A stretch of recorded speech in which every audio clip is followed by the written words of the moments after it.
Look at this. It is a tweet from Senator Bernie Sanders.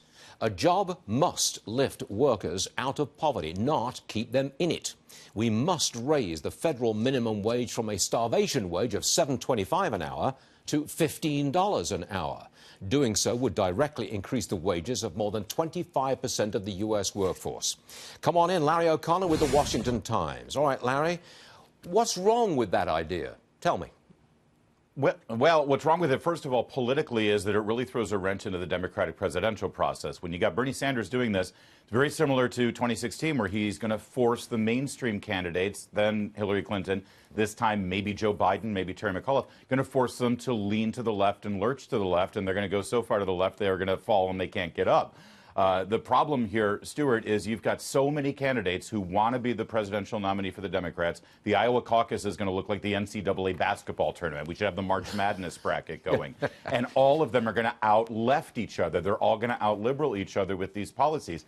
President Trump is going to be able to run on a track record, not a promise, a track record of bringing back good, well-paying manufacturing jobs to the middle of America, jobs that Democrats said were gone forever. Now, who's going to vote for someone who says, we're going to bring you really good minimum wage jobs versus a president who has already delivered on bringing good-paying manufacturing jobs? I think the president wins that debate. Well, as I look at all the candidates who are lining up, and there must be a couple of dozen of them now, almost all... Yeah, I think we're up to 57 now, Stuart. How many?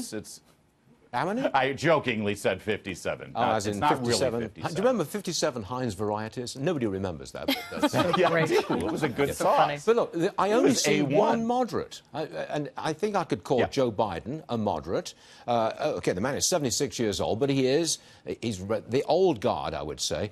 Everybody else is out there on the left. There's only one, Joe Biden, one moderate. That's it. You're right.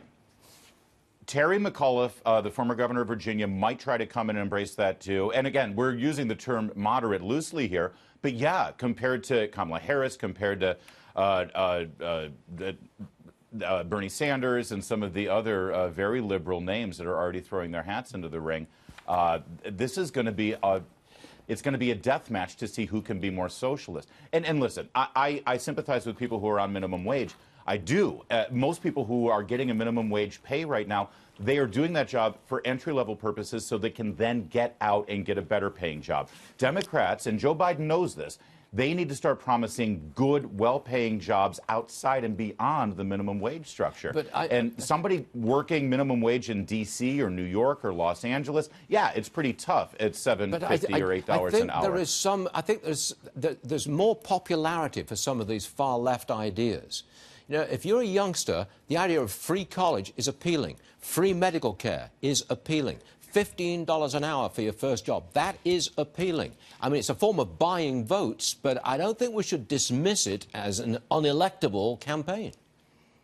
Well, I'm not saying it's unelectable. I think that if you have a good candidate running against it who can articulate properly, logically, and say, there's no such thing as free college, somebody is paying for that. When you raise wages to $15 an hour, the company is not going to go bankrupt paying that. They're going to raise the cost of their goods and services. So ultimately, we are all paying for all of those free things. And at some point, as your friend Margaret Thatcher once said, we're going to run out of money.